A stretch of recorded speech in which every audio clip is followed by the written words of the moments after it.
Yo, what up? It's Sadiq Saunderson. I play Ghostface Killer. Wu-Tang and American Saga season finale come out tonight at midnight. Tune in, y'all. So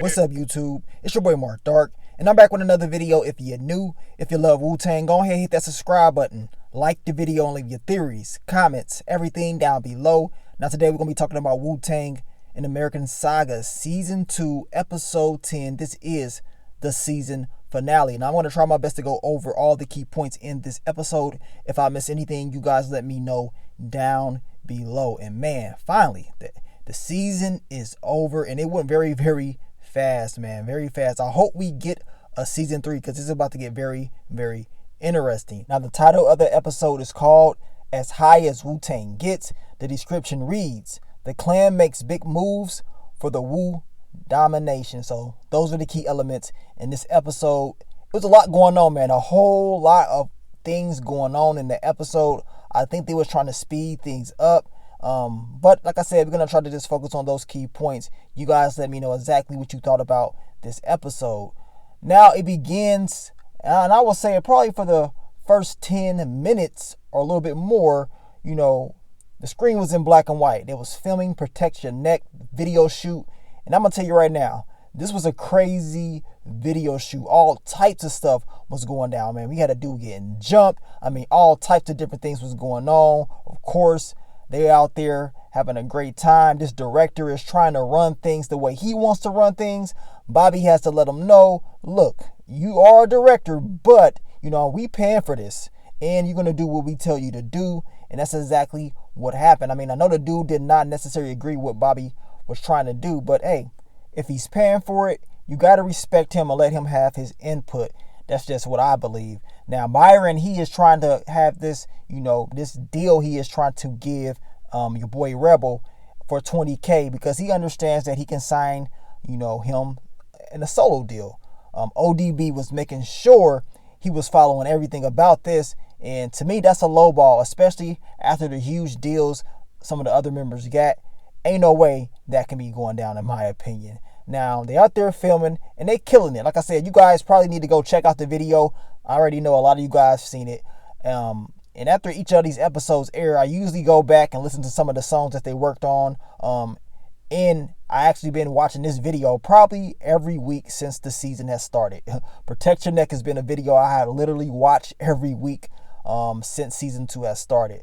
Now, your boy Shy and Dennis, they're having a conversation about, you know, their struggles and how far they came to get where they're at, and it's finally paying off. I mean, your boy Shy was saying that he used to pack his clothes up on that rooftop, and one of the closets up there, man, he was definitely struggling, but I'm glad that the two are able to get this opportunity and, you know, to take care of their family because they really did need this, and they put a lot of work in to get where they're at.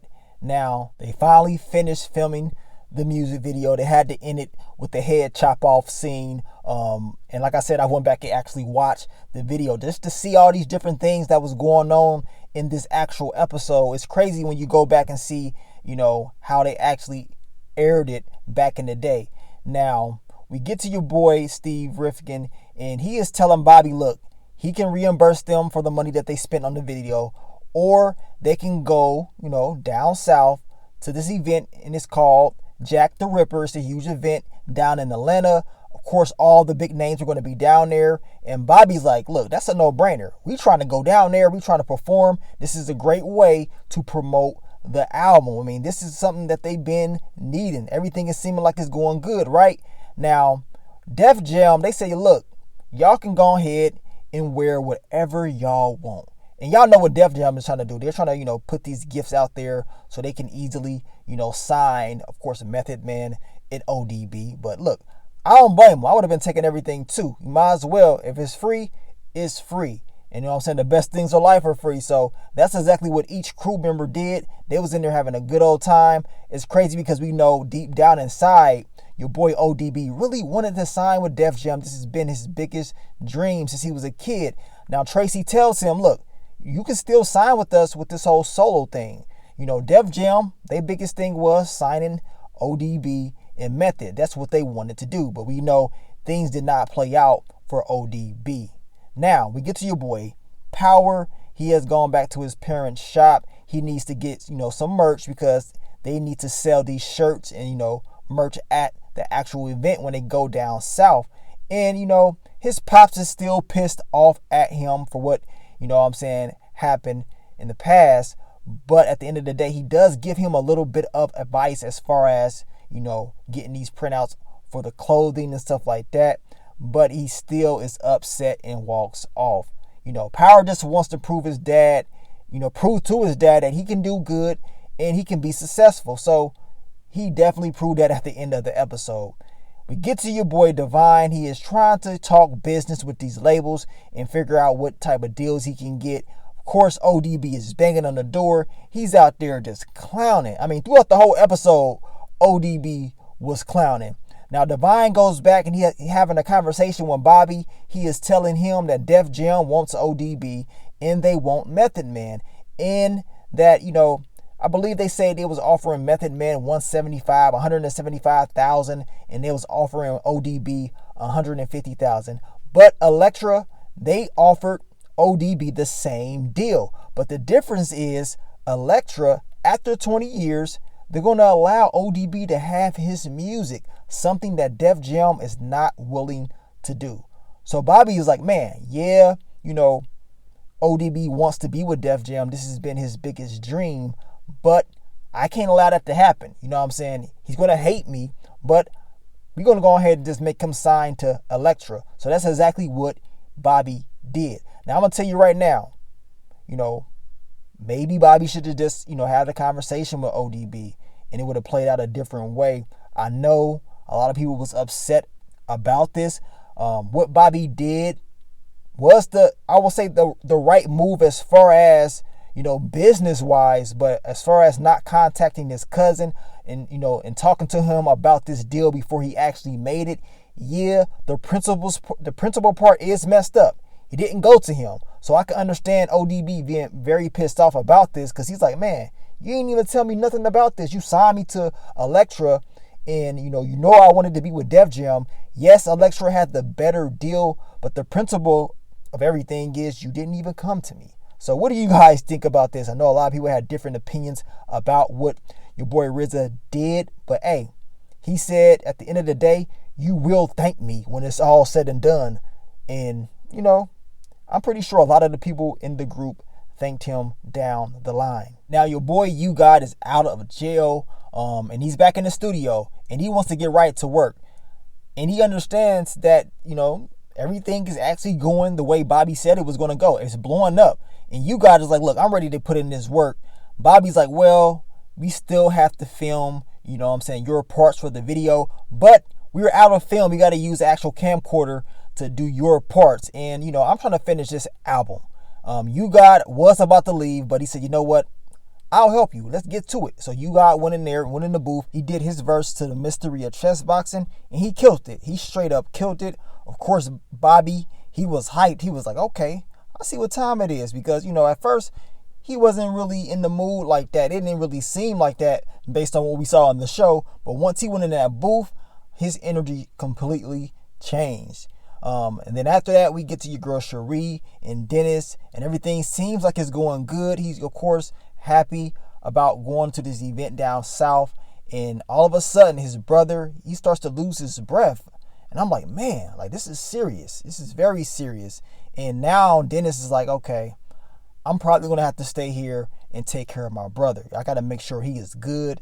And they're just trying their best to make sure that his health is at a good level, because ain't no way Dennis is going to leave if he feels like his brother is not 100% healthy. Then we get to your boy Master Killer, and he is killing it. Of course, your boy Gary was talking about, how good he was. He saw his rhymes. Bobby actually looked over his rhymes as well. He went in there at first. It was kind of a struggle. And then Bobby told him, he needs to step it up a little bit and just, go crazy. And that's exactly what he did. His energy level was very high. They was hyped up in there. They was hyped getting this, this track finished. So I'm like, okay, now he finally gets his opportunity to make it. And this guy, he wasn't even a rapper. He was just kicking it with his homeboy Gary. And then eventually, he start to rap, and then he became a part of this legendary group. Then we get back to Steve, and of course everybody is happy. The album is done. The travel expenses is paid for. They're getting ready to go down south to this music event. Of course, ODB is very happy because he's like, man, I'm good. This is something that we've been dreaming about since we was kids. I can't wait to sign to Def Jam. And once he said that, which I knew he was going to probably mention Def Jam, Bobby was like, man, I got to figure out a way to tell this dude that he's not signed to Def Jam, that, you know, he is signed to Elektra. So this is what Bobby had to tell him, and your boy ODB was pissed off. As I told you guys, I mean, I understand what Bobby did. You know, he did this to help him out in the future, but it was more of the principal fact that he didn't have the conversation with ODB first before he made the decision. And maybe he did that because he knew that ODB will have some issues with it. At the end of the day, he has issues with what Bobby did. And ODB tells him, he's like, look, you did this for you, not me. You know what I'm saying? How did you know what's best for me more than me? And Bobby's like, look, I do know what's best for you more than you, because, you know, he's been in this position before. He understands how hard it is to get your music and to have it. These labels, they straight up take everything from you. So, you know, Bobby knows about the business a little bit more. They end up getting into a fight. It's going wild, and your boy ODB, he bites Bobby. I mean, this scene was just crazy. And the crazy part about it, when they was doing Protect Your Neck, the video shoot, they was talking about, you know, how they fought back in the 8th grade and stuff like that, and who won and stuff. Man, who do you guys think was right when it's all said and done? Was Bobby right for what he did? As I said, I understand him doing this for business sake, but it was more of the principles of not letting his cousin know his decision. Then we get back to the dentist and his brother. He's telling him, look, you need to go on to that event, man. You need to just leave, because Dennis was just going to stay. He was just going to stay there and of course, take care of him. But, of course, Cherie is there, and she's like, look, I got it. You know what I'm saying? You go down there with the group. Y'all perform and promote the album. I got it. You know what I'm saying? Your brother, he going to be all right. And that's exactly what he did. They get down south, and they kicking it, man. They having a good time. Everybody's there. If you guys check the credits of the show, I think they said the Brat was there. They had Scarface. MC8 was there. They was deep. They was very deep. And everything seemed like it was going good. They're there to promote the album. They're about to perform. Then we see your boy Steve Rifkin. He is getting into it. This dude is damn near throwing blows. And I'm looking like, what's going on? He tells Bobby that they have been taken off the show. And I'm like, really? They really trying to pull this one? These guys done drove from New York. You mean to tell me they're not going to be able to perform? I guess this promoter is talking about they is running out of time, so they're not going to be able to perform. It is what it is. I mean, this dude didn't really care for Wu-Tang at all. Now, your boy Divine is saying, look, he's talked to, Jam Master Jay. He likes their music, and that he'll let them perform for like 7 minutes. But Bobby is like, man, yeah, that's cool, but that promoter is the problem. All he's going to do is stop it. That's all he's going to do. So they got to figure out a way to be able to go out there and to perform. And you already know what they had to do. They had to take it to the hood. They had to, get rough and, hit a lick out there, plain and simple. We're going to take over the show. And that's exactly what they did. I mean, I don't blame them at all. This dude was very disrespectful. And since they don't want to listen to us, we're going to have to make them listen to us. Now, Divine and Power, they go to the sound man and they pretty much him up. They tell him, look, you're going to play this record, plain and simple. You don't really have a choice. These guys put on those stocking caps and it's about to be a robbery. And they go out there and they kill it, y'all. This was probably my favorite part of the episode because, watching the whole season, you just felt their pain and all the stuff that they've been through. And you mean to sit up here and tell me I ain't gonna let them perform? Like, nah, that ain't happening at all. So they went out there and they performed Wu-Tang Clan Ain't Nothing to Quit, and they killed it. I mean, they gained so many fans at this performance. I mean, the merch was selling out. We had people buying all types of different things from them. Of course, they had the album out there as well. They was making some money and making a huge name for themselves. Of course, they had your boy Sway. He was in the show and he was talking to your boy Bobby. He called in on the radio station. So everybody is knowing who Wu-Tang is, and they ain't no group you need to be messing around with at all. And, it's crazy because Bobby, he's having a conversation with his mom, telling her, look, we made it. We did it. This was the dream. We finally got to the level that we wanted to get at. The album is done. It's being played everywhere. We good. Divine, he walks in. He's telling Bobby that, look, all these labels been calling us nonstop, and they all are offering everybody deals. You know what I'm saying? This is the dream that we've been talking about. And of course, the two talk about how they appreciated each other. And Bobby pretty much tells Divine he could not have done this without him. And, Divine is like, look, man, I was just doing what you wanted me to do. I was just following you, with your dream. And it all paid off. Wu-Tang Productions, the album, everything is going very, very well. And it ended good. At least it seemed like it was going to end good, right? And then we get towards the end of the episode, and your boy Shy, he is having a good ending with his mother. He is telling her, our work is out there, and you don't have that much longer to live here. I want to make sure you're going to live in a good place, and just wait. You know what I'm saying? It's all going to pay off. So I'm glad that Shy had a good ending. His mom was struggling as far as a place to stay. And now, since the money and everything is coming in, he's going to be able to take care of her a little bit better. Now, you God made a mistake because Method told him your probation officer is going to find out about you. You God was like, I'm good. But it was all on tape, dude. They got you on tape down south at these events. So his PO ended up getting him. And now he goes right back to jail. I'm looking like, man, this dude can't catch a break at all. Now, Method Man, he signs with Def Jam, which we all should know. He signs with them. Everything is good on his behalf. Doesn't seem like he has a lot of issues. Your girl Tracy is telling him he's going to be probably one of the biggest artists that Def Jam has ever signed. And she definitely was not lying, because we already know how big Method Man is in just hip-hop in general. This dude is definitely killing it. He's still killing it now. Now we get to the end of the episode for your boy Power, and his father is finally giving him, that respect, and he's proud of his son for being able to go out there and make these business moves the right way, not the illegal way. And I believe his pops was telling Power, like, look, well, maybe we should call this clothing Woo Wear. So I'm glad that everything played out good for Power, because he's come a long way as well.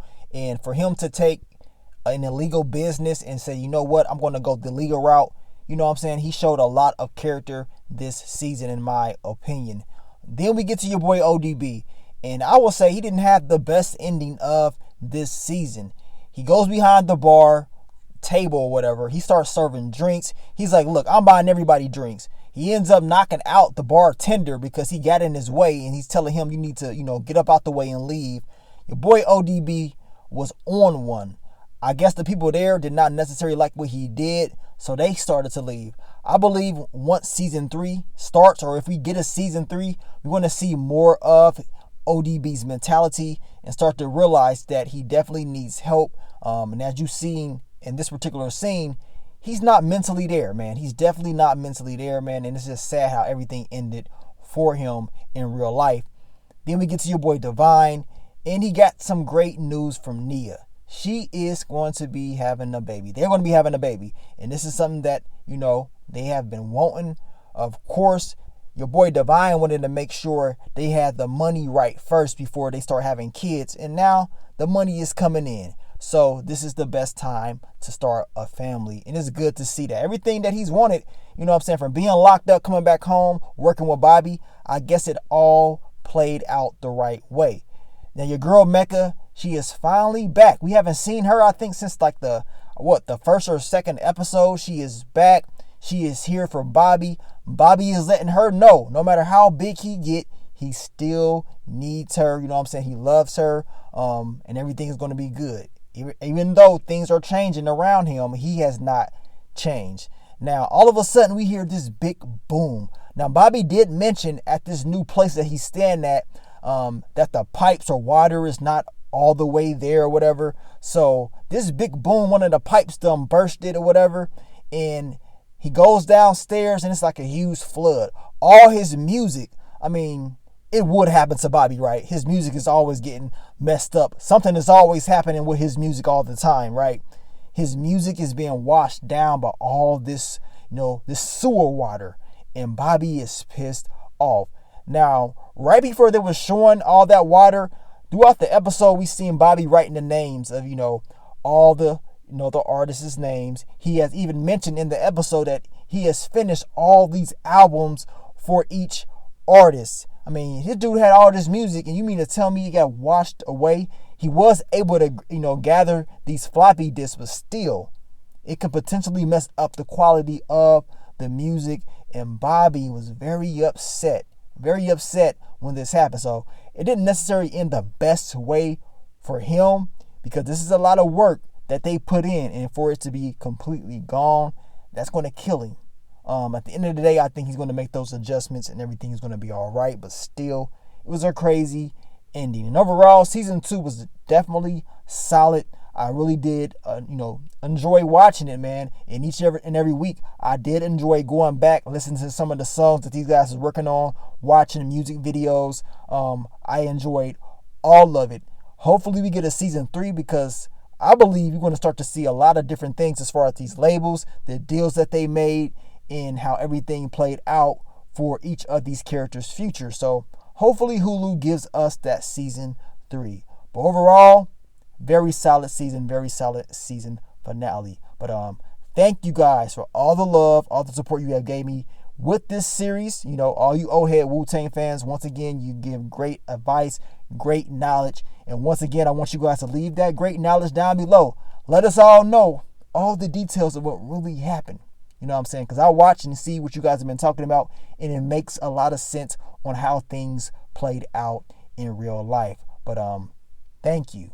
And I will catch you guys hopefully for a season 3 very, very soon. But let me get up on out of here, man. It's your boy Mark Dark. I'm out. Peace.